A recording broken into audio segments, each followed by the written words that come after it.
Hello everyone, welcome to chemistry solvers. तो हमने पिछली वीडियो में हमारा फर्स्ट लॉ कर लिया था, ठीक है, आइसोथर्मल एडियाबैटिक प्रोसेस, ये सब कर लिया था। कुछ बेसिक टर्म थी वो सब कर ली थी, ठीक है। अब बारी आती है आपकी जूल थॉम्सन कोफिशिएंट की। अब जूल थॉम्सन कोफिशिएंट क्या होता है?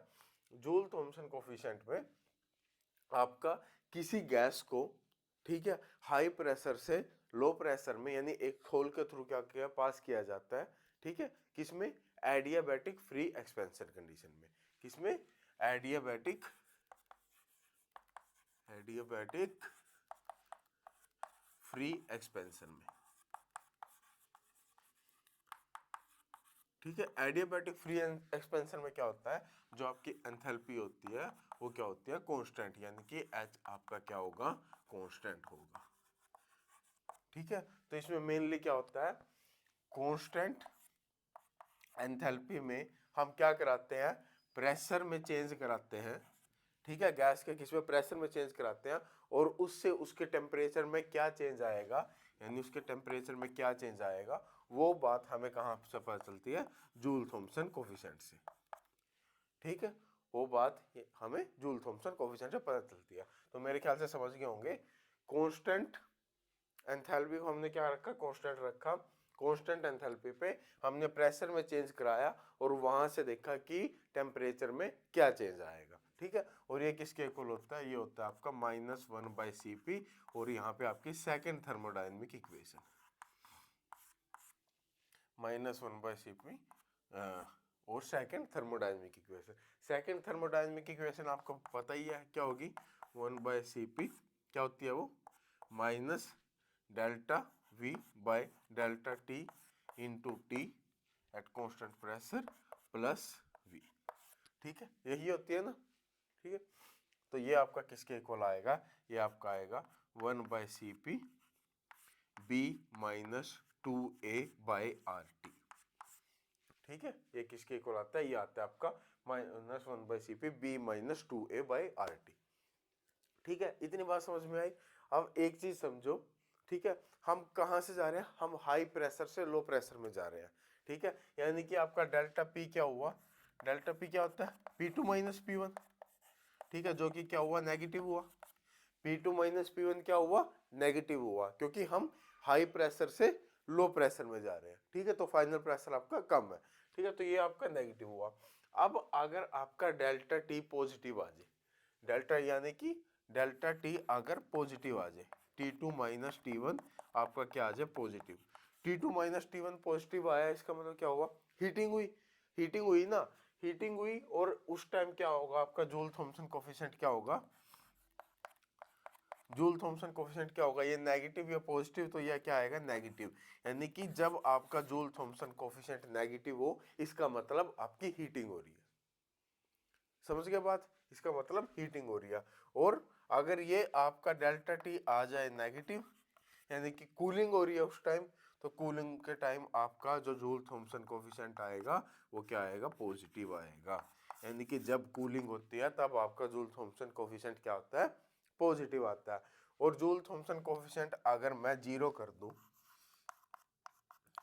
अगर मैं जीरो कर दूं, तब क्या करती है? तब आपकी जो गैस है वो आइडियल गैस की तरह बिहेव करती है, ठीक है, आइडियल गैस की तरह। तो अगर मैं इसको जीरो कर दूं, तो यहां से मैं टेम्परेचर की वैल्यू निकाल सकता हूं। यहां से क्या आएगा? Cp तो जीरो हो नहीं सकता, तो ये आ जाएगा B -2A/RT, आपका क्या हो गया? जीरो हो गया। और यहां से टी निकालना मैंने, उसको टी इन्वर्जन बोलते हैं। टी इन्वर्जन क्या आएगा? वो आएगा आपका 2A/RB, ठीक है। वो होता है इन्वर्जन टेम्परेचर, यानी इन्वर्जन टेम्परेचर वो टेम्परेचर होता है जब आपका जूल थॉम्सन कोफिशिएंट जीरो होता है, या फिर आपकी जो रियल गैस है वो आइडियल की तरह क्या करती है? बिहेव करती है। तो वो होता है आपका इन्वर्जन टेम्परेचर। समझ गए बात? अब अगर आपके गैस का टेम्परेचर इस इन्वर्जन टेम्परेचर से ज्यादा है, T इज ग्रेटर देन, तो क्या होगी? यहाँ पे आपकी होती है हीटिंग, ठीक है। और अगर गैस का टेम्परेचर इन्वर्जन टेम्परेचर से क्या है? कम है, तब आपकी क्या होगी? कूलिंग होगी, ठीक है। ये इन्वर्जन टेम्परेचर होता है। और बोल्स टेम्परेचर आपको पता है ना, बोल्स टेम्परेचर क्या होता है? A/RB, ठीक है। बोल्स टेम्परेचर होता है A/RB। हाँ, और एक क्रिटिकल टेम्परेचर होता है TC, वो क्या होता है? 8A/27 RB, ठीक है, तो ये सारे अलग अलग है, तो इनको ध्यान में रखना, इन्वर्जन टेम्परेचर, बोल्स टेम्परेचर और क्रिटिकल टेम्परेचर। ठीक है, चलो इतनी बात आपको जूल थॉम्सन कोफिशिएंट से पता होनी चाहिए थी। समझ गए बात? चलो इसके बाद नेक्स्ट आता है आपका सेकंड लॉ ऑफ थर्मोडायनेमिक्स या फिर कार्नोट साइकिल।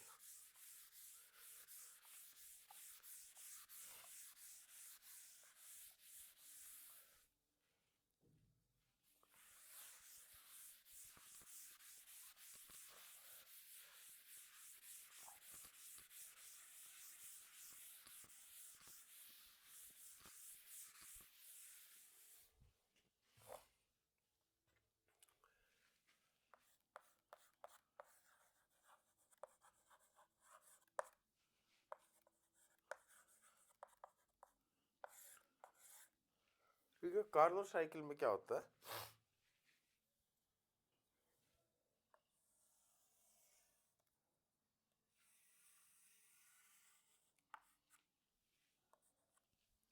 ठीक है, यहाँ पे प्रेशर, यहाँ पे वॉल्यूम। ठीक है, यहाँ पे आपकी 4 प्रोसेस होती है।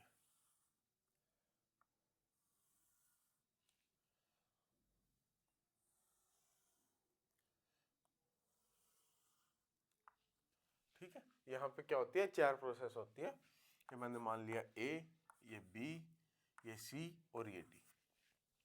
ठीक है, मेनली क्या होता है, आपके पास एक सोर्स होता है। ठीक है, इसका टेम्परेचर T2 मान लिया मैंने। ठीक है, T2 टेम्परेचर ज्यादा होगा। ठीक है, यहां से ये Q2 हीट देगा। ठीक है, उस Q2 हीट से कुछ ना कुछ क्या होगा, वर्क होगा, और जो बची हुई Q1 हीट होगी वो क्या कर देगा, सिंक को दे देगा, जिसका टेम्परेचर होगा T1। ठीक है, समझ गए? सोर्स है, सोर्स का टेम्परेचर इतना ज्यादा है कि उससे अगर कुछ हीट अगर हम ले भी ले तो उसके टेम्परेचर में कोई चेंज नहीं आएगा।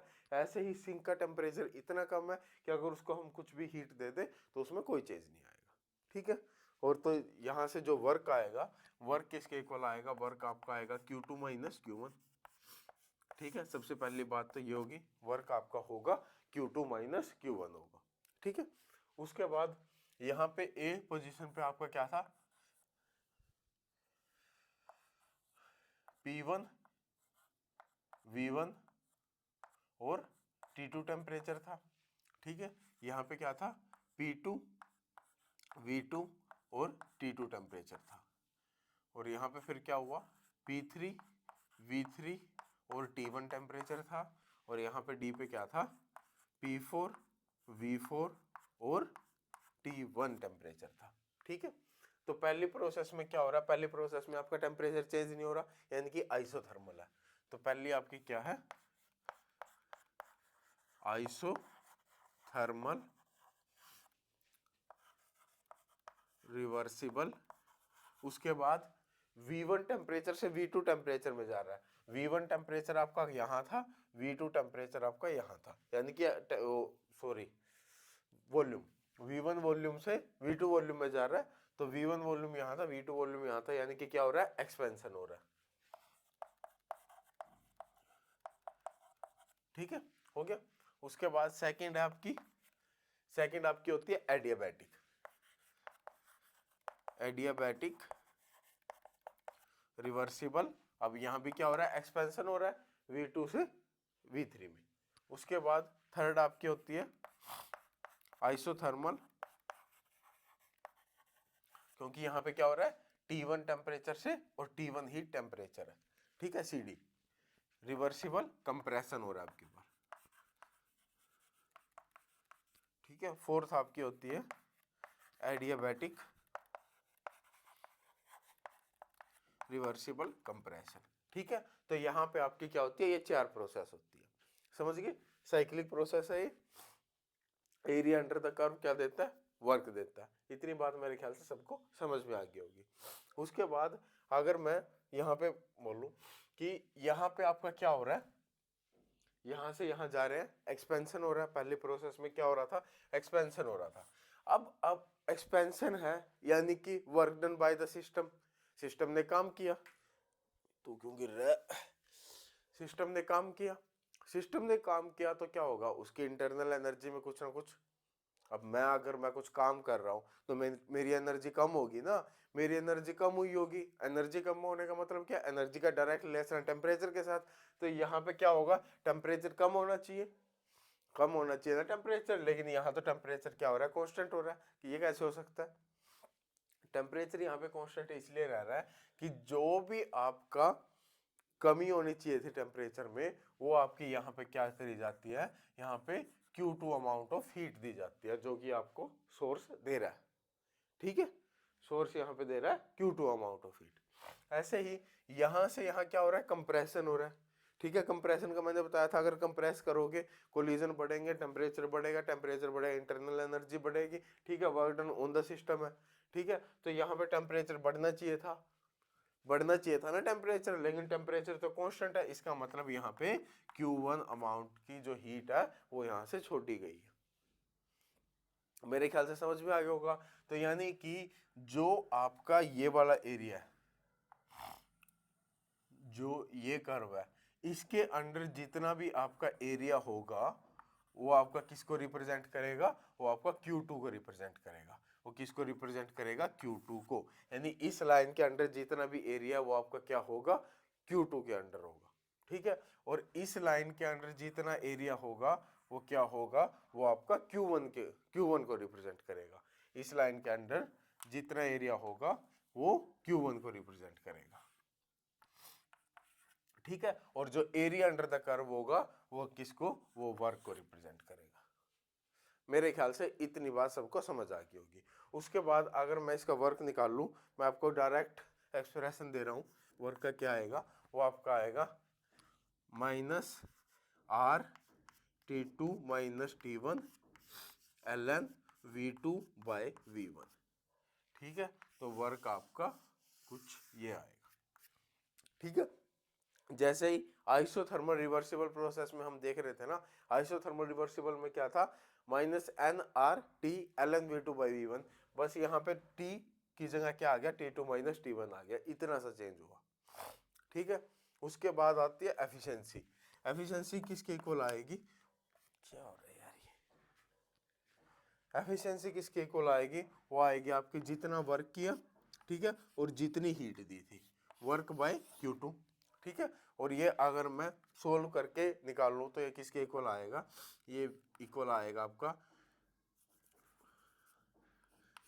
T2 minus T1 divide by T2 या फिर Q2।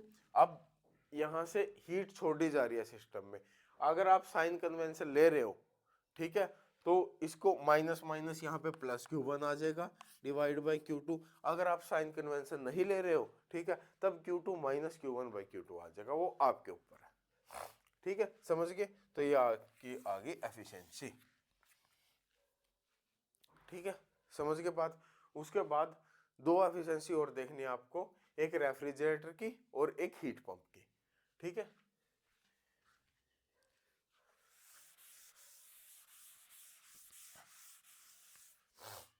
जो हीट पंप होगा, हीट पंप बस इसका डायरेक्ट इसका उल्टा हो जाएगा। हीट पंप के लिए जो एफिशिएंसी होगी वो क्या होगी, simple T2 by T2 minus T1 या फिर Q2 by Q2 plus Q1। ठीक है, साइन कन्वेंशन का ध्यान रखना बस, यहाँ पे इतनी सी बात है। ठीक है, और अगर रेफ्रिजरेटर की मैं बात करूं, रेफ्रिजरेटर में क्या होगा एफिशिएंसी में, यहाँ पे T2 आने के बजाय यहाँ पे क्या हो जाएगा, सिंक का टेम्परेचर आएगा, तो ये आ जाएगा आपका T1 divide by T2 minus T1 या फिर Q1 divide by Q2 plus Q1।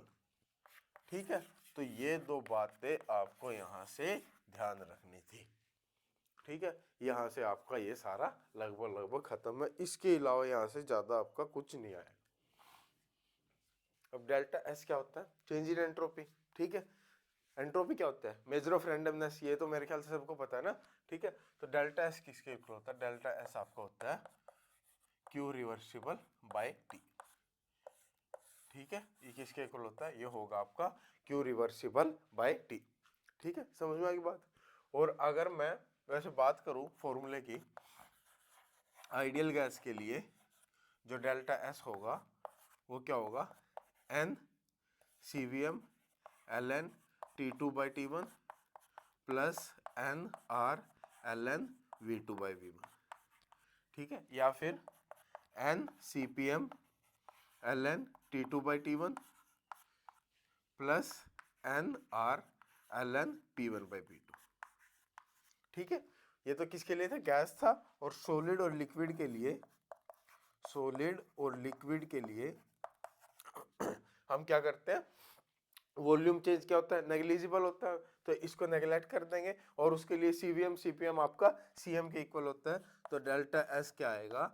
N C M L N T two by T one, ठीक है। तो ये आपका सॉलिड और लिक्विड के लिए फॉर्मूला आ गया। यहाँ अगर मैं रियल गैस की बात करूं, रियल के लिए क्या होगा? Delta S is equal to N C V M L N T two by T one plus A N square by T one by V one minus one by V two plus integration of P D V by T, ठीक है। तो ये आपका real gas के लिए formula हो जाएगा delta S का, ठीक है। अब ये था जनरल, ठीक है। अब हम बात करेंगे अलग अलग, रिवर्सिबल के लिए क्या होगा, इरिवर्सिबल के लिए क्या होगा, आइसोथर्मल के लिए, एडियाबैटिक प्रोसेस के लिए, इन सब के लिए बात करते हैं, ठीक है। ये आपका एक जनरल हो गया, इसको एक बार ध्यान रखना, सारे लगभग आपके यहाँ यहीं से बनेंगे, ठीक है। चलो देख लेते हैं।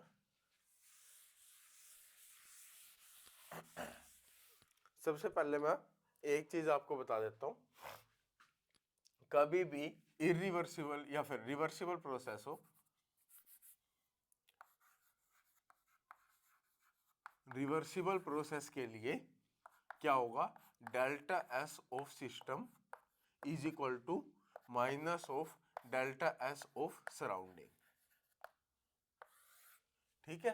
Delta S of system is equal to minus of delta S of surrounding होगा, ये चीज ध्यान रखना हमेशा, ठीक है। उसके बाद सबसे पहले मैं बात करता हूं आइसोथर्मल के लिए, आइसोथर्मल, ठीक है। आइसोथर्मल है, आइसोथर्मल है तो क्या होगा? ये क्या हो जाएगा? जीरो हो जाएगा, ठीक है। ये वाली टर्म क्या हो जाएगी? सारी की सारी जीरो हो जाएगी। तो क्या होगा? Delta S is equal to reversible process, सबसे पहला है रिवर्सिबल प्रोसेस, रिवर्सिबल। तो डेल्टा एस क्या आएगा? डेल्टा कोई भी हो रिवर्सिबल, तीनों साथ ही लिख लो, फ्री एक्सपेंशन या फिर वैक्यूम, सॉरी इरिवर्सिबल, इरिवर्सिबल, ठीक है। तीनों के केस में क्या होगा? जो डेल्टा एस ऑफ सिस्टम होगा वो क्या आएगा? N R L N V two by V one, ठीक है। तीनों के केस में डेल्टा एस ऑफ सिस्टम क्या आएगा? ये आएगा। और इसमें रिवर्सिबल में डेल्टा एस ऑफ सराउंडिंग क्या होगा? Delta S of surrounding minus of delta S of system होगा, ठीक है। फ्री एक्सपेंशन के केस में क्या होगा? डेल्टा एस ऑफ सराउंडिंग आपका क्या होगा? जीरो होगा, ठीक है। और इरिवर्सिबल के केस में क्या होगा? डेल्टा एस ऑफ सराउंडिंग आपका क्या होएगा? क्यू इरिवर्सिबल बाय टी आएगा, क्यू इरिवर्सिबल बाय टी आएगा ना। और क्यू इरिवर्सिबल क्या होता है? अब आइसोथर्मल कंडीशन है तो हमने देखा था आइसोथर्मल के लिए डेल्टा यू तो हो जाएगा जीरो, तो W is equal to minus Q के इक्वल आएगा, तो यानी कि ये माइनस W बोल सकता हूं, ये आ जाएगा आपका minus P external V2 minus V1 by T, ठीक है। ये क्या आ जाएगा? Minus P external V2 minus V1 by T, ठीक है। समझ गया ये बात? तो ये होगा इसके इक्वल। उसके बाद दूसरी में बात करता हूँ एडियाबैटिक के लिए, सेकंड आएगा एडियाबैटिक। अब एडियाबैटिक के लिए क्या होगा, एडियाबैटिक के लिए सबसे पहले मैं बात करता हूँ रिवर्सिबल की। रिवर्सिबल में क्या होगा, क्यू रिवर्सिबल 0, एडियाबैटिक है ना, एडियाबैटिक में क्यू क्या होता है, 0 होता है, तो क्यू रिवर्सिबल 0 हो गया, तो डेल्टा एस सिस्टम और डेल्टा एस सराउंडिंग दोनों क्या हो जाएंगे, 0 के इक्वल आ जाएंगे। ठीक है, इरिवर्सिबल की बात करूं मैं, ठीक है, इरिवर्सिबल के लिए क्या होगा, डेल्टा एस ऑफ सिस्टम क्या आएगा, डेल्टा एस ऑफ सिस्टम का आपका ये एग्जैक्ट यही फॉर्मूला है, complete. Delta S of system के लिए आपका ये कंप्लीट फॉर्मूला आ जाएगा, ठीक है, सारा का सारा। और डेल्टा एस ऑफ सराउंडिंग में क्या आएगा, delta S of Q irreversible by T, ठीक है, और क्यू इरिवर्सिबल क्या होता है एडियाबैटिक के लिए 0, तो ये आपका क्या आ जाएगा 0, तो ये होगा 0, ठीक है। डेल्टा एस ऑफ सिस्टम क्या होगा, ये होगा, तो ये आपके सारे लगभग क्या थी, डेल्टा एस की कैलकुलेशन थी। अब इस बेस पे हम क्या करेंगे, एक दो क्वेश्चन ट्राई करेंगे, ठीक है, उन क्वेश्चन के हिसाब से आगे इसको, अगर फिर भी इसमें अभी कुछ नहीं समझ में आया होगा ना, तो जब क्वेश्चन करेंगे तो सारी चीजें क्लियर हो जाएंगी, ठीक है। तो इसको एक बार देख लो, डेल्टा एस की हमने कैलकुलेशन देख ली। अब एक क्वेश्चन करके देख लेते हैं कि आपका क्वेश्चन किस हिसाब से आएगा और आपको उसे कैसे ट्रीट करना है, ठीक है। यहाँ पे आपको क्या दे रखा है, एस्ट्रो सॉलिड स्टेट में दे रखा है, उसको एस्ट्रो गैसीय स्टेट में लेके जाना है, कितने पे 393 केल्विन पे, कहाँ से 263 केल्विन से, ठीक है। अब इसमें क्या होंगे, मल्टीपल स्टेप होंगे, क्या होगा, सबसे पहले H2 आपका सॉलिड स्टेट में है, ठीक है, 263 केल्विन टेम्परेचर पे है, वहां से वो कहाँ जाएगा, वहां से वो H2O सॉलिड स्टेट में ही 273 केल्विन पे जाएगा, यानी कि 0 डिग्री पे जाएगा वो, ठीक है। 0 डिग्री पे जाने के बाद उसके बाद क्या होगा, उसका फेज ट्रांसफॉर्मेशन होगा, ठीक है। वो सॉलिड से टेम्परेचर क्या रहेगा, उसका मेल्टिंग पॉइंट होगा ना, वो मेल्टिंग पॉइंट वो मेल्ट होगा, मेल्ट होगा तो वो किसमें, लिक्विड स्टेट में जाएगा, टेम्परेचर उसका वही रहेगा 273 केल्विन, ठीक है। उसके बाद उसमें फिर क्या होगी, फर्दर हीटिंग होगी, ठीक है, फर्दर उसमें हीटिंग होगी और वो H2O लिक्विड में ही 373 केल्विन पे जाएगा, ठीक है। आपने क्या लिया, एक बर्फ का टुकड़ा लिया, ठीक है, उसको क्या किया, हीट किया, हीट करने के बाद क्या होगा, वो पहले क्या होगा 0 डिग्री तक पहुंचेगा, समझ गए, 0 डिग्री पे पहुंचने के बाद वो क्या होगा, सारा का सारा मेल्ट होगा, मेल्ट होगा। उसके बाद मेल्ट होने के बाद वो सारा पानी में चेंज हो गया, उसके बाद वो क्या होगा, उसकी फर्दर हीटिंग होगी, कहाँ तक, 100 डिग्री तक, 100 डिग्री तक वो दोबारा क्या होगा, हीट होगा।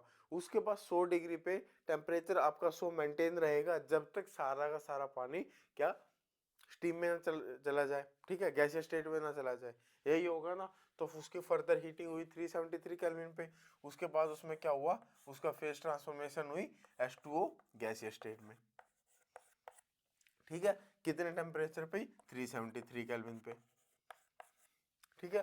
फर्दर क्या हुआ, उसके बाद फिर उसमें क्या हुई, हीटिंग हुई, कहाँ जाएगा वो, H2O गैसीय स्टेट में ही जाएगा, और किस टेम्परेचर पे, 393 केल्विन, 393 केल्विन पे, ठीक है। तो कितनी प्रोसेस हुई, ये आपकी पहली हुई, ये सेकंड, ये थर्ड, ये फोर्थ और ये फिफ्थ, ठीक है। तो यानी कि आपकी 5 स्टेट आई अलग अलग, ठीक है। तो पांचों के लिए आपका जो डेल्टा एस होगा, ओवरऑल जो डेल्टा एस होगा वो क्या होगा, delta S of 1 plus delta S of 2 plus delta S of 3 plus delta S of 4 plus delta S of 5, ठीक है, यही होगा। अब डेल्टा S1 देख लेते हैं एक बार, डेल्टा S1 क्या होगा, सॉलिड के लिए, ठीक है, सॉलिड के लिए मैंने आपको डेल्टा एस बताया था, क्या होता है NCM ln T2/T1, तो ये क्या हो गया, n नंबर ऑफ मोल्स तो 1 ही दे रखे हैं, तो CM ln T2/T1, तो T2 क्या है यहाँ पे 273 डिवाइड बाई T1 क्या है 263, ठीक है। प्लस उसके बाद सेकंड में क्या हो रहा है, फेज ट्रांसफॉर्मेशन हो रहा है। जब भी आपका क्या हो रहा है, फेज ट्रांसफॉर्मेशन होता है, उसके लिए आपका डेल्टा एस क्या आएगा, डेल्टा एस आएगा आपका डेल्टा एच बाई टी, ठीक है, डेल्टा एच बाई टी, ठीक है।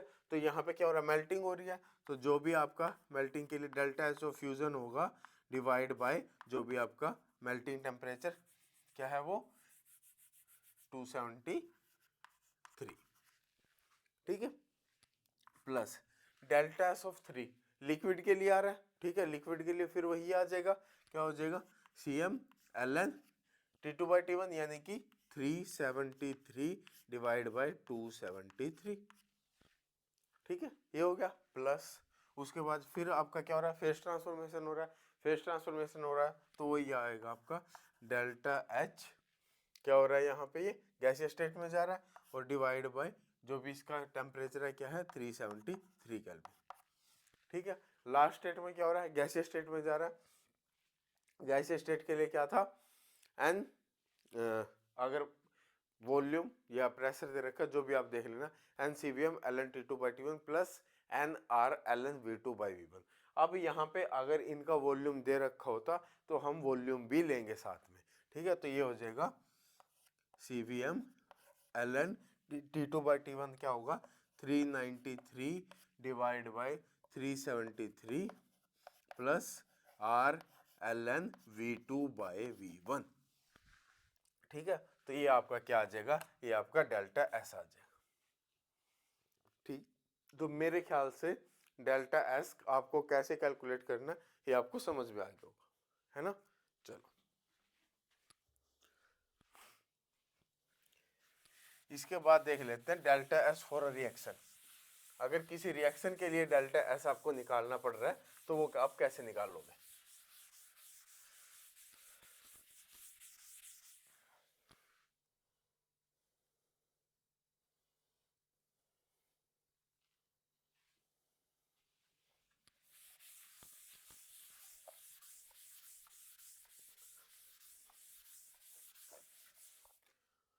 ठीक है, कोई भी रिएक्शन अगर आपको दे दी, जैसे कि AA plus BB it will give CC plus DD, ठीक है। तो इसके लिए अगर आपको डेल्टा एस पूछ लिया तो डेल्टा एस इसके लिए क्या होगा, डेल्टा एस होगा delta S is equal to summation of S of product minus summation of S of reactants, ठीक है। तो ये आपका क्या होगा किसी भी रिएक्शन के लिए, ठीक है। जैसे इसके लिए क्या आएगा, इसके लिए आएगा C time S of C, ठीक है, जो भी एंट्रोपी होगी C की plus D time S of D minus A time S of A plus B time S of B, ठीक है। तो ये आपका क्या होगा डेल्टा S फॉर रिएक्शन, ठीक है। किसी भी रिएक्शन के लिए अगर आपको डेल्टा S कैलकुलेट करना है तो, ठीक है। इसके साथ साथ एक और चीज आपके साथ आ सकती है कि अगर डेल्टा एस दे रखे हो किन्हीं दो टेम्परेचर पे या किन्हीं दो प्रेशर पे, जैसे कि मान लो मैंने मान लिया कि T1 टेम्परेचर पे किसी भी रिएक्शन के लिए डेल्टा S1 था, ठीक है, और T2 टेम्परेचर पे किसी रिएक्शन के लिए डेल्टा S2 था।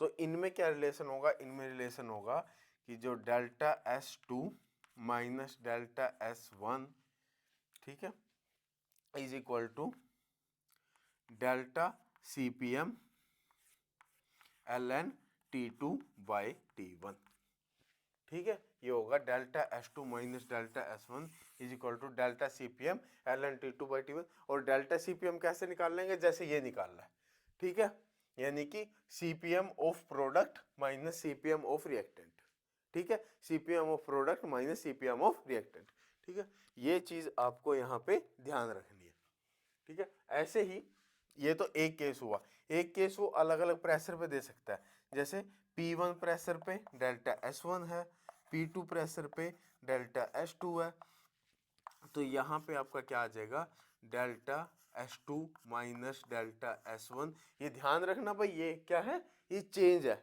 चेंज इन एंट्रोपी, ठीक है। वो क्या होगा, delta Ng R ln P1 by P2, ठीक है। ये मेरे ख्याल से आप समझ रहे होंगे, ये आपके कहाँ से बन के आए हैं, ये आपके डायरेक्ट वहीं से बन के आए हैं ना। डेल्टा S क्या था, N CPM ln T2 by T1 plus N R ln P1 by P2, ठीक है। ये आपका ये फॉर्मूला यहीं से ये आपके क्या बन के आया, ये ध्यान रखना। ये आपका किस पे होगा, कांस्टेंट टेम्परेचर पे, कांस्टेंट टेम्परेचर। और ये आपका किस पे होगा, ये होगा कांस्टेंट प्रेशर पे, ठीक है। ये कांस्टेंट टेम्परेचर पे होगा, ये कांस्टेंट प्रेशर पे होगा। वैसे भी यहाँ से डायरेक्ट बना भी सकते हो, अगर बनाना चाहो तो। मैंने आपको बना के डायरेक्ट आपको दे दी, ठीक है। सिंपल सी चीज़ है, ठीक है। तो ये सब बातें होगी। अब इसमें आपका क्या बचता है, डेल्टा एस की मेरे ख्याल से हमने सारी कैलकुलेशन कर दी। हाँ, एक चीज़ और बचती है,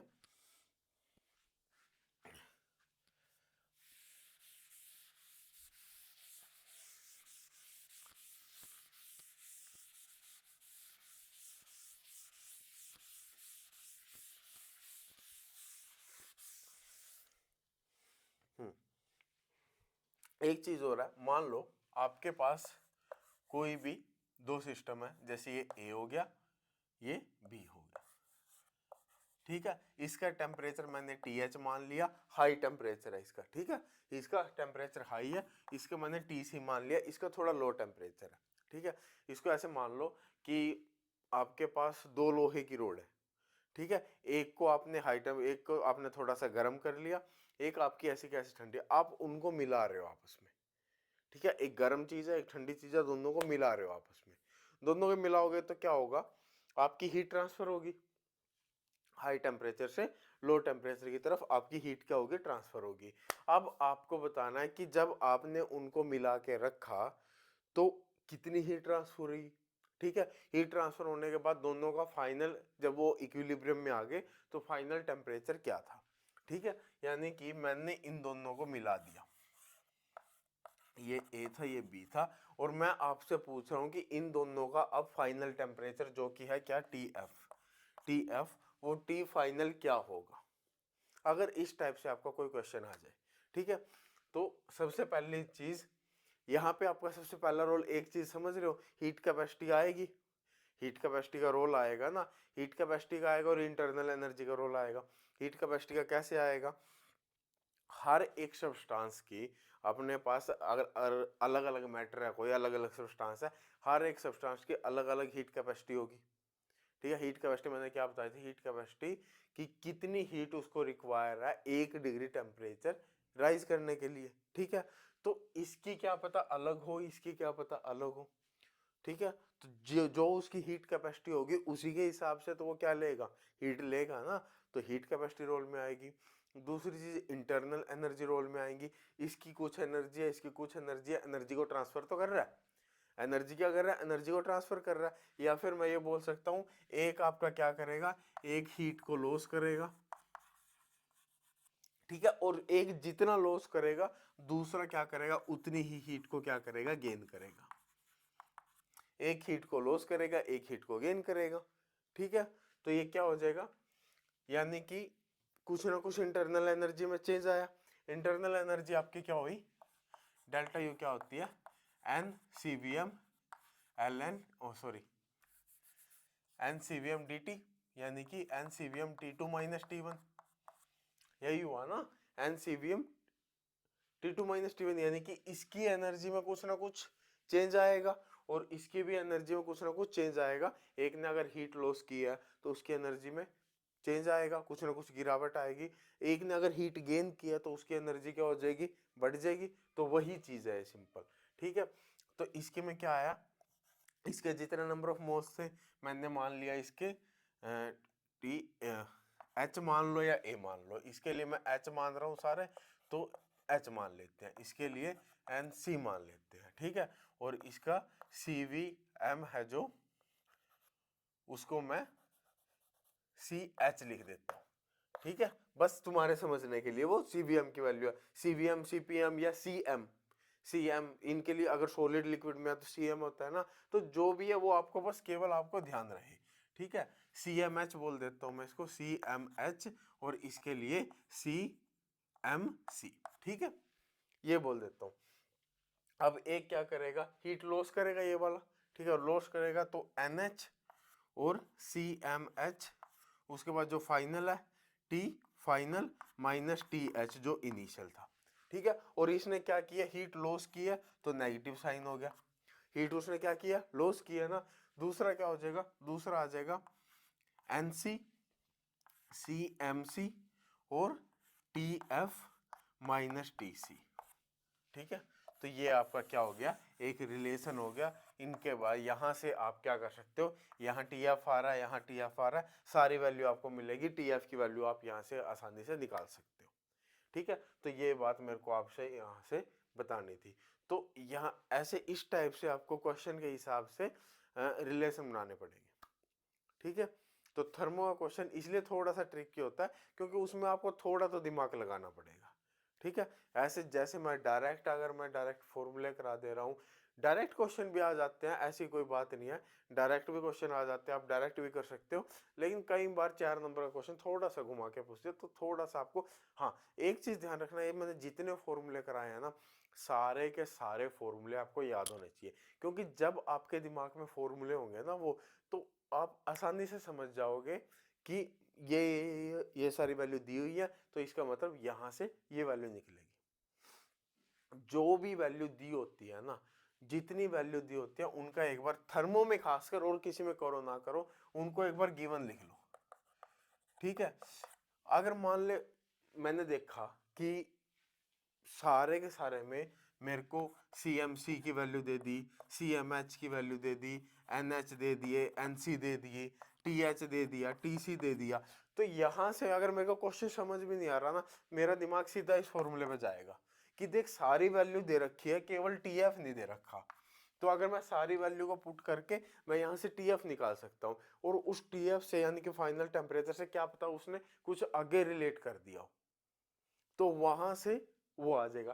तो बिल्कुल थर्मो क्वेश्चन को ऐसे अप्रोच करो कि सबसे पहले गिवन लिखो, उन गिवन से कौन सा फॉर्मूला जो आपके दिमाग में बन रहा है, ठीक है, कौन सा फॉर्मूला है जिसमें वो सारी वैल्यू है, और वहां से कोई एक वैल्यू निकल के आएगी, उस एक वैल्यू से आगे जो फर्दर आपसे पूछा हुआ है ना, क्या वो चीज निकल सकती है, आपका मैं बोल रहा हूँ 99% क्वेश्चन सोल्व हो जाएगा वहां से, ठीक है। तो थोड़ा सा थर्मल क्वेश्चन को ऐसे अप्रोच किया करो, ठीक है। ये हो गया। इसके बाद हाँ, 2 फॉर्मूले और बचे हैं यहाँ पे आपके। एक तो delta G of mixing. Delta G of mixing क्या होता है, डेल्टा जी ऑफ मिक्सिंग होता है आपका RT summation LI LN XI, RT summation XI LN XI, ठीक है। एक तो ये हो गया, दूसरा RT summation NI LN XI, ठीक है। XI क्या है, XI है आपकी मोल फ्रैक्शन, XI है मोल फ्रैक्शन, ठीक है, और NI है नंबर ऑफ मोल्स, ठीक है। ROT आपको पता है। अब ये 2 फॉर्मूले, अब दोनों में से कहाँ कौन सा यूज करना है, सबसे पहले बात तो डेल्टा जी ऑफ मिक्सिंग और डेल्टा एस ऑफ मिक्सिंग में एक और बताऊंगा आपको। तो ये दोनों आपके फॉर्मूले लगेंगे कहाँ, डेल्टा एस ऑफ मिक्सिंग में मैं लिख देता हूँ। डेल्टा एस ऑफ मिक्सिंग क्या आएगा, वो आएगा -R summation XI LN XI, ठीक है, और -R summation NI LN XI, ठीक है। ये आपके वहां लगेंगे जहां पे 2 या 2 से ज्यादा गैस का हम क्या करते हैं, मिक्सिंग करते हैं, ठीक है। 2 से ज्यादा गैस की अगर हम मिक्सिंग करते तो वहां पे आपका ये मिक्सिंग वाले फॉर्मूले काम में आते हैं। सबसे पहली बात तो ये। दूसरी बात, अब ये फॉर्मूला लगाना या ये लगाना, ये लगाना या ये लगाना, वो कैसे समझ में आएगा, यहाँ से यूनिट देखो। आर की यूनिट क्या होती है, आर की यूनिट होती है जूल पर मोल पर केल्विन, ठीक है, और टेम्परेचर की यूनिट क्या होगी, केल्विन। तो केल्विन, ये कटा तो यहाँ से क्या आया, जूल पर मोल आया। लेकिन अगर मैं यहाँ से निकालना चाहूँ तो ये क्या होगी, जूल पर मोल पर केल्विन इनटू केल्विन, और यहाँ से एक Ni से भी क्या होगा, मोल आएगा, तो यहाँ से क्या आएगा, मोल। ठीक है, इससे ये कटेगा, इससे ये कटेगा, तो जूल में आंसर आएगा।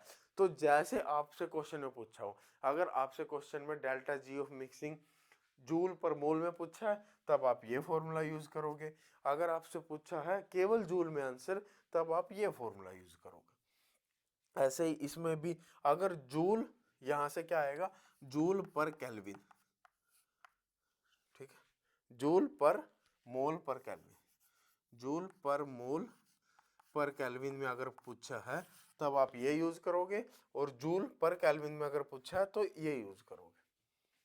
ठीक है, तो वहां से अब मोल फ्रैक्शन, ये सब तो मेरे ख्याल से मोल कंसेप्ट इतना तो सबको आता ही है, मोल फ्रैक्शन कैसे निकालते हैं और ये सब सारा कुछ तुम निकाल लोगे। ठीक है, बस समीशन लगाना, दो गैस का मिक्सचर दे दिया, सिंपल फॉर्मूला लगाओ, डेल्टा जी ऑफ मिक्सिंग निकालो, डेल्टा आर ऑफ मिक्सिंग निकालो, डेल्टा एस ऑफ मिक्सिंग निकालो। ठीक है, हाँ चलो अब ये हो गया। इसके साथ साथ एक दो फॉर्मूले हैं जो आपके बचे हुए हैं, उनको ध्यान रखना, उनसे कई बार क्वेश्चन आ जाता है।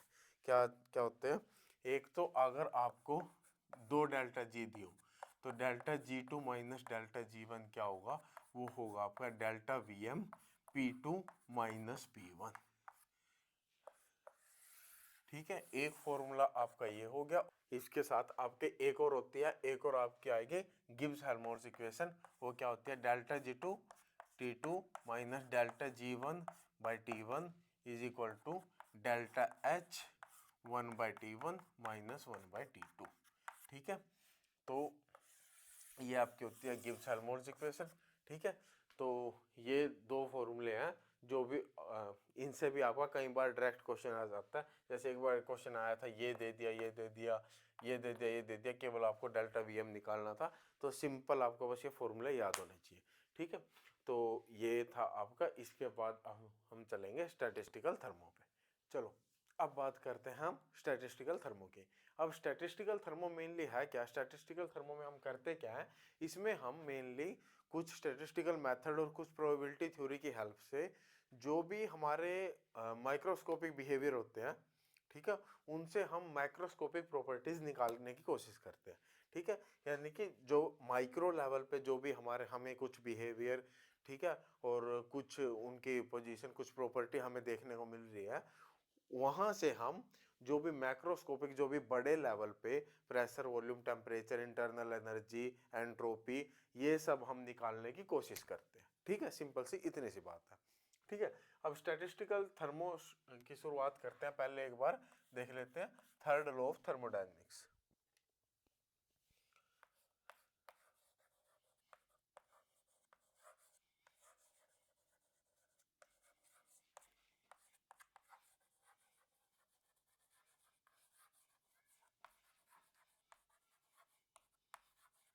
थर्ड लॉ ऑफ थर्मोडायनेमिक्स क्या बोलता है, थर्ड लॉ ऑफ थर्मोडायनेमिक्स बोलता है कि अगर आपके पास कोई भी एक प्योरली क्रिस्टलाइन सब्सटेंस है, ठीक है, कोई एक मैटर है, वो आपका बिल्कुल प्योर मेटल है, प्योरली क्रिस्टलाइन है, उसको अगर हम एब्सोल्यूट जीरो पे जाके देखें, यानी किस पे, जब हम उसको जीरो केल्विन पे जाके देखें, ठीक है, जीरो केल्विन पे अगर हम उसको जाके देखें तो वहां पे जो उसकी एंट्रोपी होगी जीरो केल्विन पे, वो आपकी क्या होगी, जीरो। ठीक है, क्योंकि एंट्रोपी क्या होती है, एंट्रोपी होती है मेजर ऑफ रैंडमनेस। ठीक है, जब हम जीरो केल्विन पे चले जाएंगे तो उसकी सारी रैंडमनेस खत्म हो जाएगी। ठीक है, बिल्कुल वो क्या हो जाएगा, बिल्कुल फ्रीज हो जाएगा, सारी रैंडमनेस खत्म, तो वहां पे उसकी एंट्रोपी क्या होनी चाहिए, जीरो होनी चाहिए। ठीक है, लेकिन देखा क्या गया, वहां पे आपकी एंट्रोपी जो जीरो नहीं आ रही थी, वहां पे आपको कुछ ना कुछ एंट्रोपी मिल रही थी। ठीक है, उस एंट्रोपी को नाम दिया गया रेजिडुअल एंट्रोपी। ठीक है, उसको नाम दिया गया रेजिडुअल एंट्रोपी। ठीक है, और उसकी वैल्यू क्या है, वो है आपका के एल एन डब्ल्यू। ठीक है, अगर किसी एक मॉलिक्यूल के बारे में बात हो रही है तो के एल एन डब्ल्यू, लेकिन अगर मैं मोल के टर्म में बात कर रहा हूं तो आर एल एन डब्ल्यू। ठीक है। अगर मोल्स के टर्म में बात कर रहा हूँ तो RlnW। अब W क्या, W आपका कुछ भी हो सकता है। यहाँ पे W आपका हो सकता है नंबर ऑफ ओरिएंटेशन, ठीक है, अरेंजमेंट, ठीक है, डीजेनरेसी, ठीक है, इनमें से माइक्रोस्टेट्स, ठीक है, इनमें से किसी की भी वजह से जो भी आपकी एंट्रोपी आ रही है उसको हम बोलते हैं रेजिडुअल एंट्रोपी, ठीक है। और उसका आपको फॉर्मूला ये रहा, ठीक है। जैसे कि अरेंजमेंट अगर फेमस है, एक ही एग्जांपल करते हैं ज़्यादातर, क्या है, मान लो CO हो गया, ठीक है, CO हो गया, ये आपका CO का क्या था, इस टाइप से था सारी जगह, लेकिन एक कहीं पे OC आ गया, ठीक है, तो यहाँ पे अरेंजमेंट क्या होगी, अलग होगी। यहाँ CO था, यहाँ क्या होगा, OC आ गया। तो इसकी अरेंजमेंट दो टाइप से हो सकती है, एक तो CO के टर्म में, एक OC के टर्म में। तो इसके लिए W की वैल्यू क्या हो जाएगी, W की वैल्यू हो जाएगी 2, ठीक है। यही आपका एक आधी बार क्वेश्चन आया भी हुआ है, ठीक है। CO के लिए आपको रेजिडुअल एंट्रोपी की वैल्यू पूछ ली गई है, ठीक है। तो जो ये W होता है, number of orientation, degeneracy, arrangement, जो भी है, ठीक है, इसको निकालने के लिए अब हम देखते हैं इसको हम कैसे निकाल सकते हैं, ठीक है।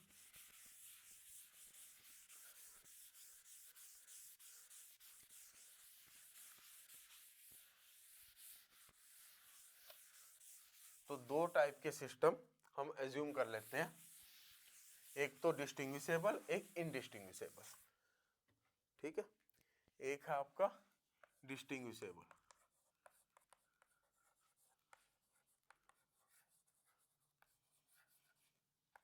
और एक है आपका इनडिस्टिंग्विशेबल,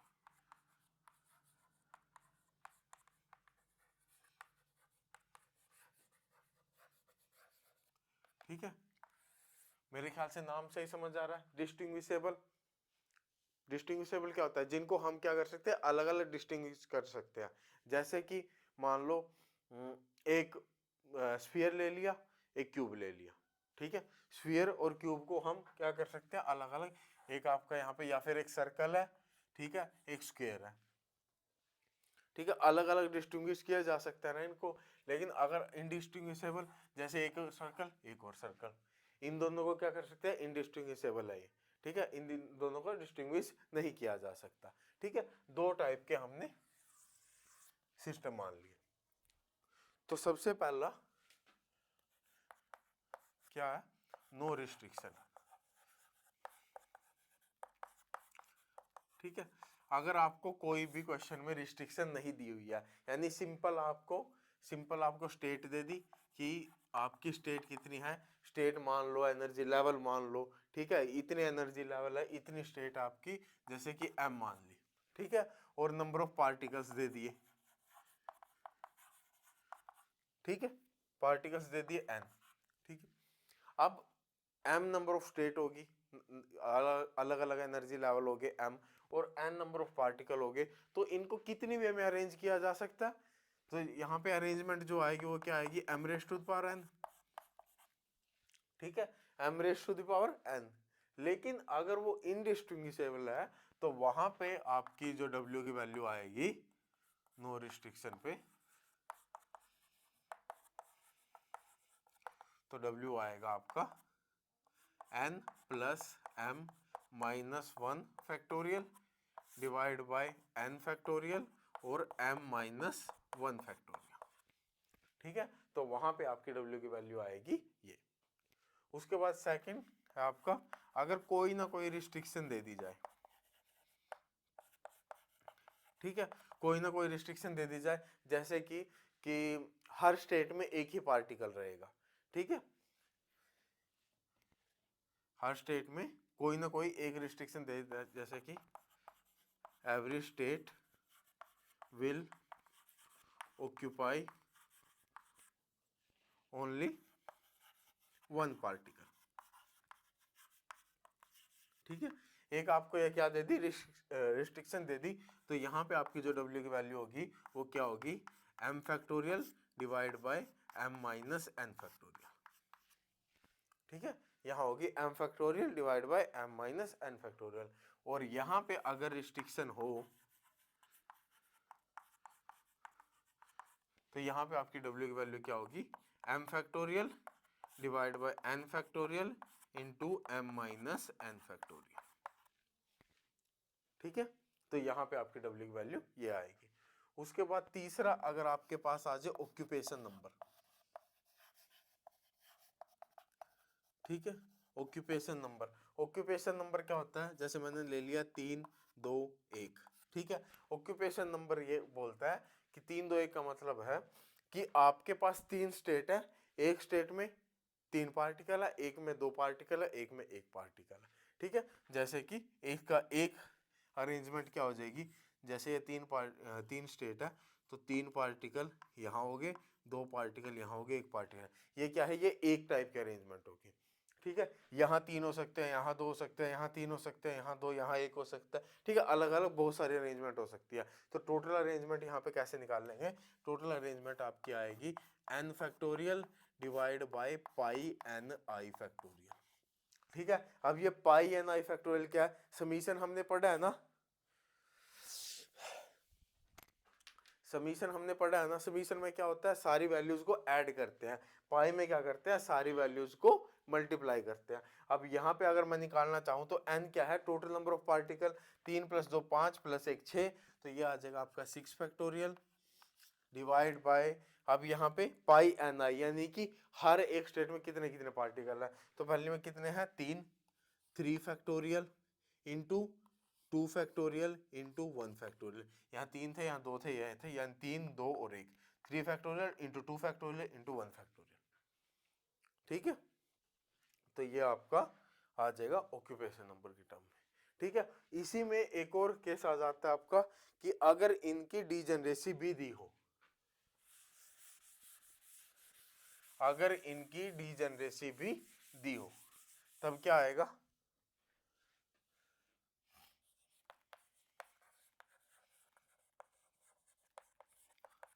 ठीक है, अगर डीजेनरेसी दी हो तब आपकी w की वैल्यू क्या आएगी, w is equal to n factorial pi G I raise to the power n i divide by n i factorial.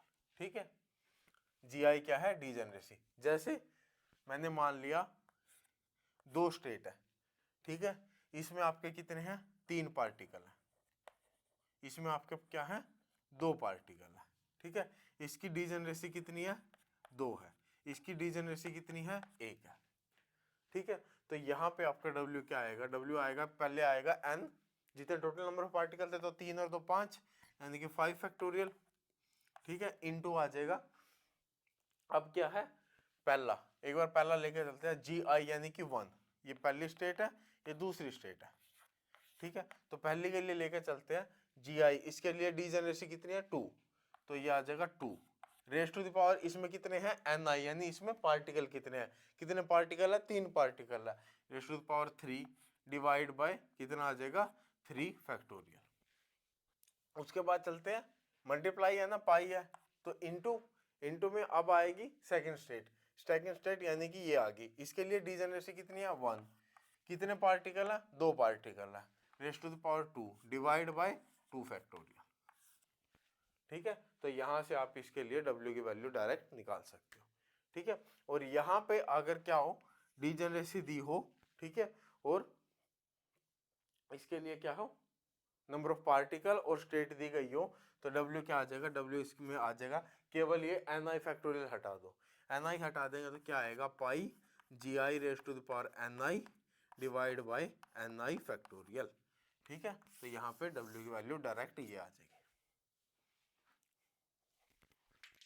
ठीक है, मेरे ख्याल से समझ गए होगे, है ना। चलो इसके बाद आगे चलते हैं।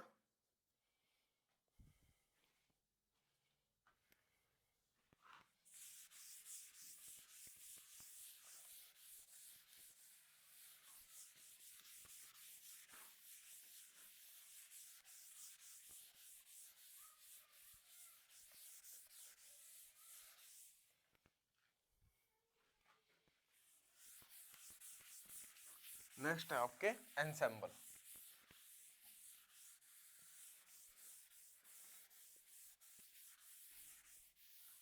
नेक्स्ट क्या है, नेक्स्ट है एंसेंबल।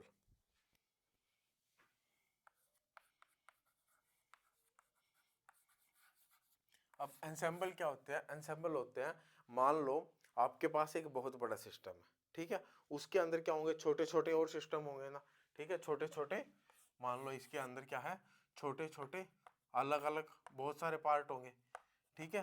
तो उन सब का जो ये छोटे छोटे पार्ट होते हैं, उन सब की एक बड़ी कलेक्शन को क्या बोला जाता है? एंसेंबल बोला जाता है, ठीक है। यानी कि यहां से हम क्या निकाल रहे हैं? माइक्रोस्कोपिक बिहेवियर से मैक्रोस्कोपिक प्रॉपर्टी निकाल रहे हैं, यानी कि हमें इन छोटे छोटे सिस्टम्स के बारे में पता है, ठीक है, और हमें इसका क्या करना है? इसके माइक्रोस्कोपिक यानी इसके बड़े सिस्टम के बारे में हमें पता करना है, ठीक है। तो ये आपके जो छोटे छोटे जितने भी आपके छोटे छोटे सिस्टम होते हैं, उन सब के कलेक्शन को हम एंसेंबल बोलते हैं। अब ये एंसेंबल आपके कितने होते हैं? 3 टाइप के होते हैं, ठीक है। एक होता है आपका कैनोनिकल, ठीक है, एक होता है माइक्रो कैनोनिकल,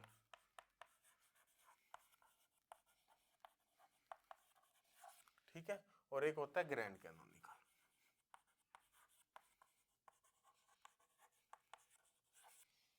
ठीक है। कैनोनिकल, माइक्रो कैनोनिकल और ग्रैंड कैनोनिकल। कैनोनिकल किसके साथ रिजेंबल करता है? क्लोज सिस्टम के साथ,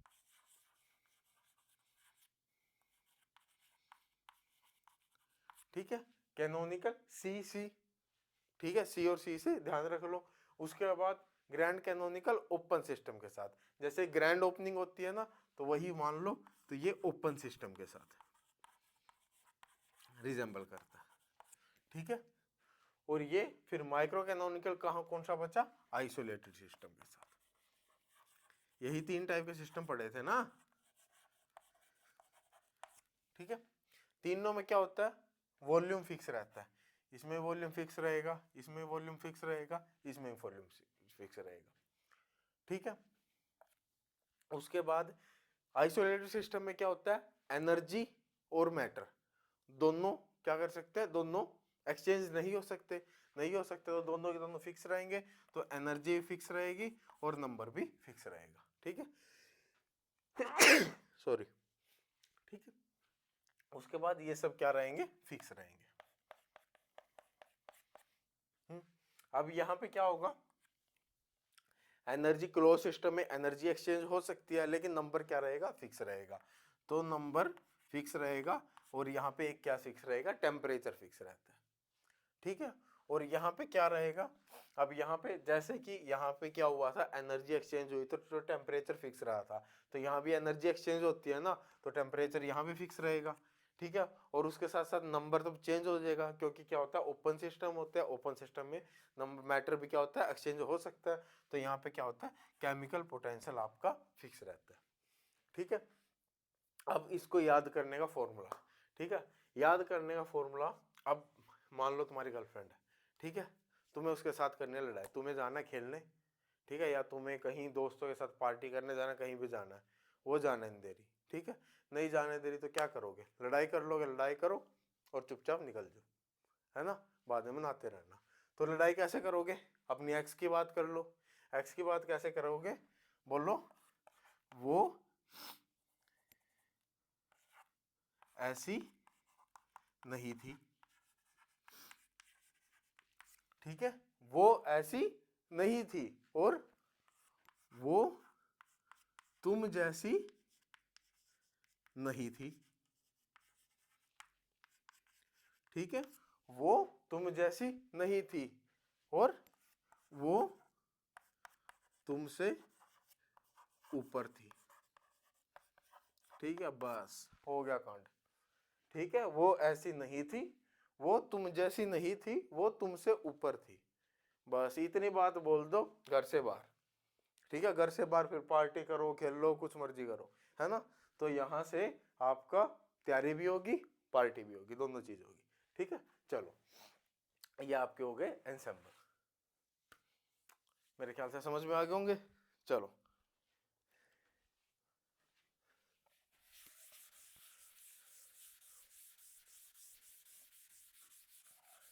एंसेंबल के बाद बात करते हैं पार्टीशन फंक्शन की। वही तो मेन पढ़ते हैं ना इसमें, क्या पढ़ते हैं? पार्टीशन फंक्शन ही तो पढ़ते हैं। तो पार्टीशन फंक्शन होता क्या है? पता नहीं जी मान क्यों है ना। चलो इसके बाद आ जाएगा पार्टीशन फंक्शन।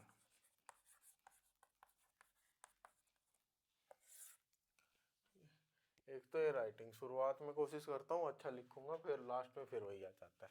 ठीक है, पार्टीशन फंक्शन क्या होता है?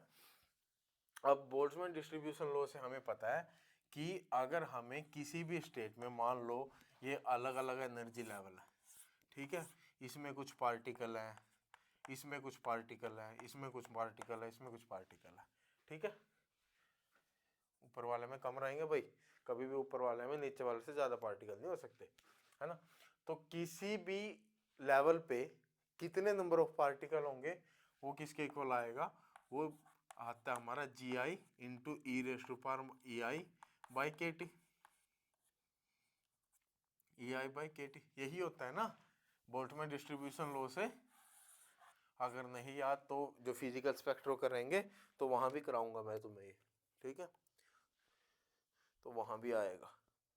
तो ये आपको बोलता है कि किसी भी स्टेट में कितने, जी आई क्या है उसकी डिजेनरेसी, ई आई उसकी एनर्जी है, टी टेम्परेचर है, ठीक है।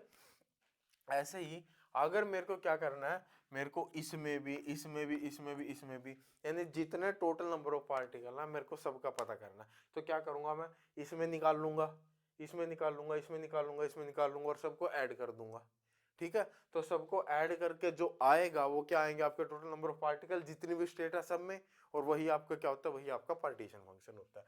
तो पार्टीशन फंक्शन क्या आएगा, summation of G I into E raise to power E I by K T, और ये आई कहाँ से जाएगा, 0 से आई तक जाएगा, ठीक है।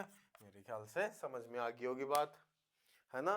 तो असल में पार्टीशन फंक्शन है क्या, कि आपकी जितने नंबर ऑफ स्टेट है, सारे नंबर ऑफ स्टेट में टोटल कितने पार्टिकल हैं, वो उनका सब का सम आपका क्या है, पार्टीशन फंक्शन, ठीक है। अब पार्टीशन फंक्शन में आपको क्या क्या चीज ध्यान रखनी है, सबसे पहली चीज आपको क्या ध्यान रखनी है, यहाँ पे नीचे क्या है, ई की पावर में या log के साथ, ठीक है, अगर कुछ भी आ जाए तो वो आपका यूनिट लेस हो जाता है, तो इसको यूनिट लेस बनाना है। यूनिट लेस बनाना है तो के की यूनिट क्या होती है, के की यूनिट आपकी होती है जूल पर केल्विन, ठीक है। टेम्परेचर की यूनिट आ जाएगी केल्विन, केल्विन से केल्विन इनवर्स कटा तो जूल, तो अगर ये जूल आ रहा है नीचे तो ऊपर भी क्या आएगा, जूल आएगा।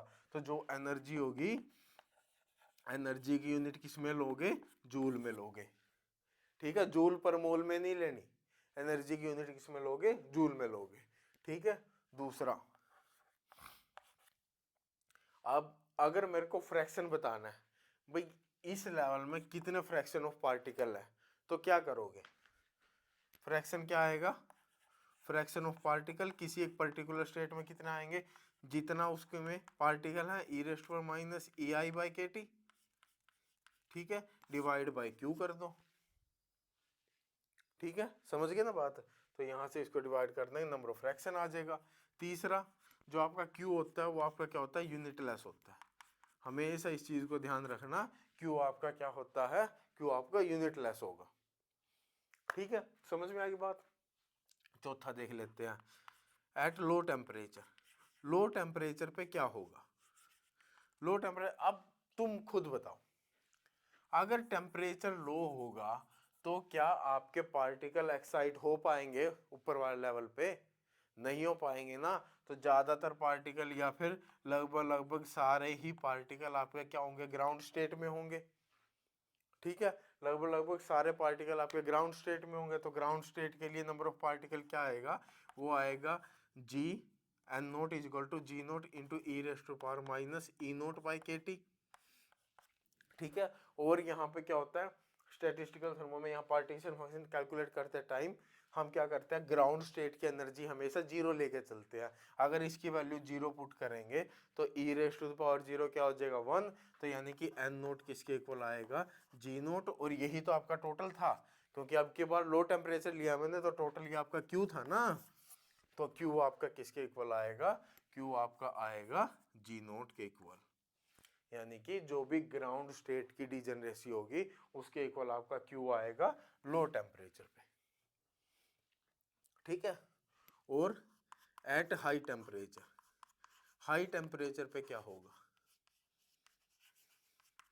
हाई टेम्परेचर पे एक बात बताओ मेरे को, जब भी टेम्परेचर आपका हाई होगा आपके इलेक्ट्रॉन एक्साइट होना शुरू होंगे, ठीक है, यहाँ से यहाँ एक्साइट हो जाएंगे, ठीक है, और ऊपर यहाँ भी एक्साइट हो सकते हैं, यहाँ भी हो सकते हैं, ठीक है, यहाँ से यहाँ भी हो सकते हैं।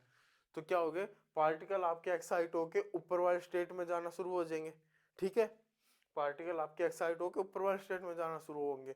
तो क्या करेंगे हम यहाँ, क्या करेंगे, डीजेनरेसी केवल ग्राउंड स्टेट के लिए थी, अब की बार क्या करेंगे, जो Q होगा वो सम ऑफ डीजेनरेसी, यानी कि I is equal to 0 to I, यानी कि G0 plus G1 plus G2 plus G3 plus G4 plus Gy।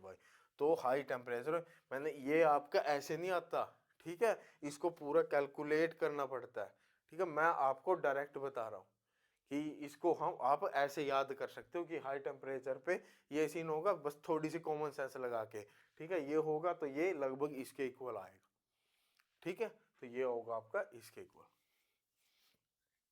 मेरे ख्याल से इतनी बात आपको समझ में आ गई होगी, है ना? आगे भाई चलो, इसके बाद चलते हैं ट्रांसलेशनल पार्टीशन फंक्शन पे।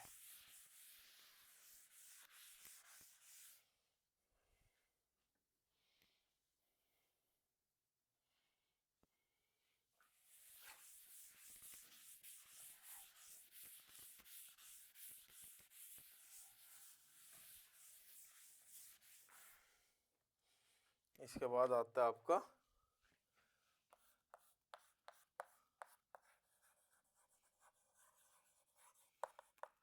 ट्रांसलेशनल पार्टीशन फंक्शन,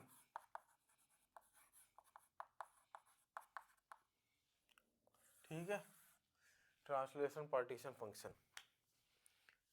अगर हमारा ट्रांसलेशन मोशन है तो एनर्जी क्या होगी, याद है, कुछ तो क्वांटम कर रही होगी ना, वैसे तो अभी हम क्वांटम करेंगे उसमें मैं बताऊंगा, लेकिन ट्रांसलेशन के लिए मेरे ख्याल से ये तो याद ही होगी, n square H square upon 8 ml square, याद है ना, 1D बॉक्स के लिए, 1D बॉक्स के लिए याद होगी, है ना?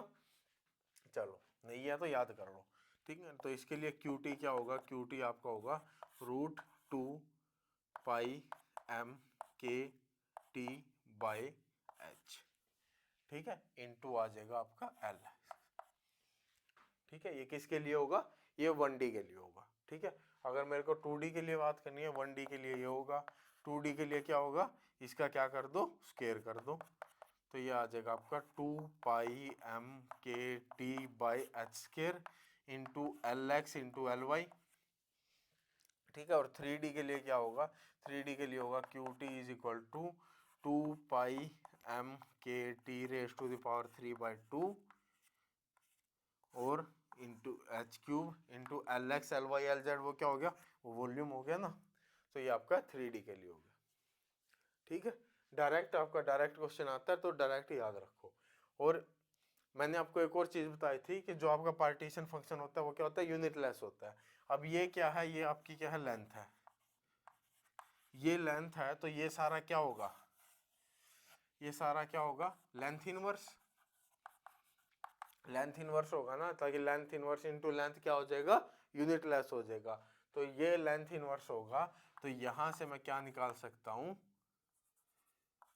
इसको अगर मैं उल्टा कर दूं तो वो क्या आ जाएगा, वो आपका लेंथ आ जाएगा √2πm/kT, ये आपका लेंथ की यूनिट आ जाएगी, और इसको हम बोलते हैं थर्मल वेवलेंथ, थर्मल वेवलेंथ, ठीक है, क्वेश्चन आ सकता है, कई बार आ जाता है, तो ये आपका आ जाएगा थर्मल वेवलेंथ, ठीक है। उसके बाद दूसरा देखते हैं, सेकंड आपका आएगा rotational partition function. Rotational partition function क्या होगा, एनर्जी क्या होती है इसके लिए, energy is equal to BJ J+1, ठीक है। और बी की वैल्यू क्या होती है, बी की वैल्यू होती है h²/8π²i। ठीक है, यही होती है ना बी की वैल्यू, जूल में होती है ये। ठीक है, तो यहां से अगर मैं इसका QR निकालना चाहूं तो वो क्या होगा आपका, वो होगा आपका KT/B। ठीक है, वो क्या होगा KT/B। अब ये क्या है, ये आपका है टेम्परेचर, तो जाहिर सी बात है ये क्या होगा, ये होगा टेम्परेचर इनवर्स। ठीक है, तो यहां से मैं क्या निकाल सकता हूं, यहां से किस चीज से, थीटा से डिनोट करते हैं मेरे ख्याल इसको, तो θT आ जाएगा, यानी कि characteristic rotational temperature. Characteristic rotational क्या टेम्परेचर क्या होगा, B/K। ये आपका आ जाएगा कैरेक्टरिस्टिक रोटेशनल टेम्परेचर। ठीक है, हाँ, और एक और चीज, इसकी जब हम QR की वैल्यू निकालते हैं तो वैल्यू आपकी कुछ के लिए एग्जैक्ट आ जाती है और कुछ के लिए एग्जैक्ट नहीं आती। तो इसको क्या किया, इसको फर्दर जो फॉर्मूला था वो आपका क्या आ जाता है, वो फर्दर आपका फॉर्मूला क्या आएगा, KT/σB। ठीक है, KT/σB। ठीक है, अब सिग्मा की वैल्यू हर किसी के लिए अलग अलग होती है। जैसे कि सिग्मा की वैल्यू अगर मैं बात करूं तो सिग्मा की वैल्यू किसके लिए, होमो डायटोमिक मोलिक्यूल, होमो डायटोमिक मोलिक्यूल जैसे कि H2N2, H2N2, ठीक है, इन सब के लिए इसकी वैल्यू क्या होती है, 2 होती है। ठीक है, और हेट्रोडायटोमिक मोलिक्यूल, हेट्रोडायटोमिक मोलिक्यूल जैसे कि HCl, ठीक है, इसके लिए इसकी वैल्यू क्या होती है, 1 होती है। और क्या हो गया तेरे, NH3, NH3 ग्रुप थ्योरी पढ़ी है ना, NH3 में कौन सी एक्सिस होती है, C3, C3 होती है ना, तो इसके लिए इसकी वैल्यू होती है 3। ठीक है, H2O, H2O में कौन सी एक्सिस होती है, C2, यानी इसकी वैल्यू क्या होती है 2। और CH4, CH4 में 4 C3 एक्सिस होती है, 4 C3 एक्सिस होती है, तो 4 हो जाएगा 12। ठीक है, बेंजीन, बेंजीन के लिए भी क्या होगा 12। ठीक है, और SF6 ऑक्टाहेड्रल होता है तो 24। ठीक है, SF6 के लिए क्या होता है 24। तो यहाँ पे आपका क्या होता है, रोटेशन पार्टीशन फंक्शन खत्म। ठीक है, अब इसके बाद आता है आपका vibrational partition function.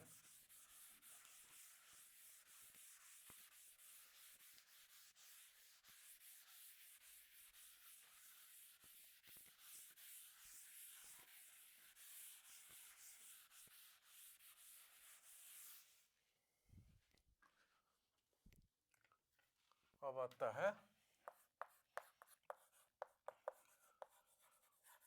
Vibrational partition function.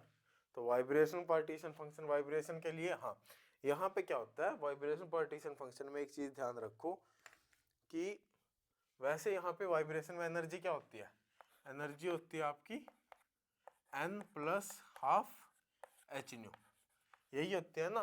तो अगर मैं एनर्जी लेवल ड्रॉ करूं तो वो आपके कुछ इस तरह आएंगे, ये आएगा ½ h², ये होगा 3/2 h², ये होगा 5/2 h², और ये होगा 7/2 h²। ठीक है, लेकिन हम क्या करते हैं, हम यहाँ पे इसकी पार्टीशन फंक्शन की कैलकुलेशन करते टाइम मैंने आपको बताया था कि जो ग्राउंड स्टेट है उसको हम जीरो, उसकी एनर्जी को जीरो लेके चलते हैं। तो ये तो क्या था आपका, ये तो था आपका एक्चुअल। ठीक है, लेकिन हम क्या करेंगे, इसकी एनर्जी को, ग्राउंड स्टेट की एनर्जी को जीरो कर देंगे। ठीक है, तो इनको भी ऐसे ही क्या करना पड़ेगा, कम करना पड़ेगा। तो ½ h² सबसे क्या कर दो, माइनस कर दो, तो ये क्या आ जाएगा, ये h² आ जाएगा। ठीक है, ये आपका 2 h² आ जाएगा। ठीक है, और ये आपका 3 h² आ जाएगा। ठीक है, तो ये क्या होगी, ये आपकी रिलेटिव एनर्जी होगी। ठीक है, ये आपकी क्या होगी, रिलेटिव एनर्जी होगी। ठीक है, तो यहाँ से आपके दो पार्टीशन फंक्शन निकलते हैं, एक तो रिलेटिव पार्टीशन फंक्शन, एक एक्चुअल पार्टीशन फंक्शन। तो जो रिलेटिव पार्टीशन फंक्शन होगा वो क्या होगा, 1/1 minus E raise to the power minus H nu by K T, E raise to the power minus H nu by, मेरे ख्याल से माइनस ही है ना, हाँ ठीक है, E raise to the power minus H nu by K T. ठीक है, तो अब सेम वही, ये टेम्परेचर है तो ये टेम्परेचर इनवर्स होगा, तो कैरेक्टरिस्टिक वाइब्रेशन टेम्परेचर क्या आ जाएगा, ये आपका आ जाएगा एच न्यू बाई के। ठीक है, characteristic vibration temperature H nu by के। और जो एक्चुअल होती है, एक्चुअल आपकी क्या आएगी, एक्चुअल आएगी E raise to the power minus H nu by 2 K T divide by 1 minus E raise to power minus H nu by K T. ठीक है, तो ये इसका एक्चुअल होता है और ये इसका क्या होता है, रिलेटिव होता है। ठीक है, अब इसमें हाँ, इसमें क्या रहेगा, हाँ at high temperature, high temperature की अगर मैं बात करूं तो जो एक्चुअल होगा, ठीक है, मतलब जो ये QV होगा, QV आपका क्या आता है, QV आपका आ जाता है KT बाई एच न्यू। ठीक है, KT by H new high temperature पे। और अगर लो टेम्परेचर की मैं बात करूं, लो टेम्परेचर पे क्या होगा, जो ये QV होगा यहाँ पे एक्चुअल, वो किसके इक्वल होगा, वो आपका ये आ जाएगा ये वाला, यानी कि E raise to power minus H nu by 2 KT। ठीक है, और यहाँ पे जो QV होगा वो क्या आ जाएगा, वो ये आ जाएगा, यानी कि 1। ये किसकी है, ये आपकी है लो टेम्परेचर की बात। ठीक है, उसके बाद आता है आपका इलेक्ट्रॉनिक पार्टीशन फंक्शन। ठीक है, उसके लिए आपकी एनर्जी क्या होती है, एनर्जी आपकी होती है -13.6 Z square upon N square. तो जो यहाँ से जो पार्टीशन फंक्शन आता है वो क्या आता है, वो आपका आता है ग्राउंड स्टेट की जो डीजेनरेसी होती है उसके इक्वल। ठीक है, ग्राउंड स्टेट की डीजेनरेसी के इक्वल आता है। तो यहाँ पे आपके क्या था, ये आपके पार्टीशन फंक्शन खत्म हो गए। इसके बाद ये खत्म, बस इसके बाद तो सारी वैल्यूज़ हैं जो आपको क्या करनी है, याद ही करनी है। ठीक है, उनकी डेरिवेशन कर लो, तुम्हारी मर्जी है। ठीक है, लेकिन डायरेक्ट फाइनल वैल्यू ही आपको याद होनी चाहिए। ठीक है,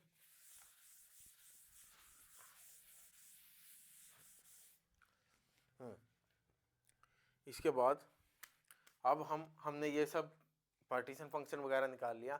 अब यहाँ से हम स्टार्ट क्या किया था स्टैटिस्टिकल थर्मो कि वहाँ से हमें क्या करनी है, मैक्रोस्कोपिक प्रॉपर्टीज निकालनी है, जैसे कि इंटरनल एनर्जी। अब इंटरनल एनर्जी क्या होती है, इंटरनल एनर्जी आपकी होगी U, वो किसके इक्वल होगी, NKT²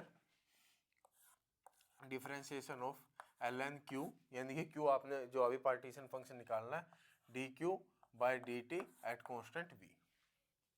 ठीक है, और अगर मैं नंबर ऑफ मोल्स के टर्म में बात कर रहा हूँ तो nRT² differentiation of ln/Q by dt at constant V। ठीक है, तो ये आपकी हो जाएगी इंटरनल एनर्जी।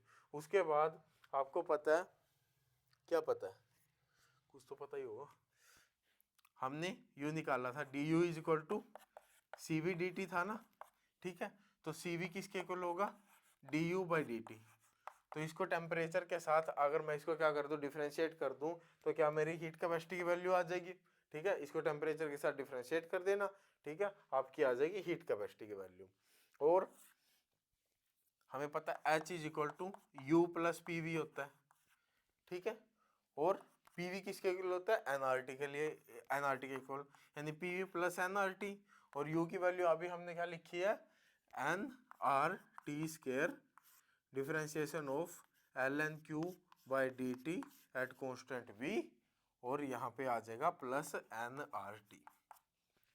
यहाँ से हमारी क्या आ जाएगी, यहाँ से हमारी H की वैल्यू भी आ जाएगी। उसके बाद और हाँ, एंट्रोपी, जो एंट्रोपी होगी, एंट्रोपी के लिए आपको फॉर्मूला याद करना पड़ेगा। एंट्रोपी आपकी क्या आएगी, N के ln/Q by N plus U by T plus N के। ठीक है, प्लस N के। तो ये आपका किसके लिए हो गया, ये आपका एंट्रोपी के लिए हो गया। ये याद करना है और ये याद करना है, इनसे आगे सारे के सारे बनते जाएंगे। क्यों, जी हमें पता है H माइनस टी एस होता है, तो S हमें पता चल गया, H हमें पता चल गया, T में रख के तो G की वैल्यू भी डायरेक्ट निकाल लो। ठीक है, तो ये सब वैल्यू अब आप कोई भी हो डायरेक्ट आप इन दोनों से क्या कर सकते हो, निकाल सकते हो। ठीक है, उसके बाद हाँ एक स्टर्लिंग अप्रोक्सीमेशन होती है। स्टर्लिंग अप्रोक्सीमेशन क्या बोलती है, वो बोलती है ln of n factorial is equal to n ln n minus n। ठीक है, ln of n factorial is equal to n ln n minus n। ठीक है, तो ये था आपका थर्मो वाला पार्ट। हाँ, अब इसके बेस पे जितने भी आपके क्वेश्चन आ रहे हैं, ठीक है, वो सारे के सारे क्वेश्चन आपके क्वेश्चन वाली वीडियो में सारे के सारे कवर हो जाएंगे। कुछ स्टैटिस्टिकल थर्मो से कुछ नए भी क्वेश्चन आ रहे हैं, जिनको जो वो कैसे सोल्व होंगे, वो उसमें क्या अप्रोच लगानी है, तो वो सारे के सारे आपकी क्वेश्चन वाली वीडियो में कवर हो जाएंगे। तो क्वेश्चन वाली वीडियो जरूर देखना, ध्यान से देखना, क्योंकि थर्मो में बस आप सारे फॉर्मूले करके डायरेक्ट क्वेश्चन नहीं कर सकते। ठीक है, थर्मो में आपकी अप्रोच बहुत मैटर करती है। तो क्वेश्चन सोल्व करते वक्त, तो क्वेश्चन थर्मो का अगर क्वेश्चन है, उसको कैसे सोल्व कर रहे हैं, क्या अप्रोच लगा रहे हैं, कैसे हमें सोल्व करना चाहिए, इसमें यही फॉर्मूला क्यों लगा, ये वाला क्यों नहीं लगा, ये सारी चीजें आपकी क्लियर होंगी जब आप क्वेश्चन वाली वीडियो देखोगे। ठीक है, तो क्वेश्चन वाली वीडियो ध्यान से देखना और थोड़ा सा शेयर वेयर भी करते रहो भाई, है ना। क्यों, शेयर करते रहोगे हमें भी थोड़ा मोटिवेशन आएगा। ठीक है, अभी जो एक गरीबी छाई हुई है, तो अगर ठीक है ज़्यादा से ज़्यादा शेयर करोगे, ज़्यादा से ज़्यादा लोग आएंगे, तो हमें भी थोड़ी मोटिवेशन आएगी, तो डिजिटल बोर्ड भी आएगा। ठीक है, तो अपना करते रहो और अपनी तैयारी अच्छे से करो। Okay, bye.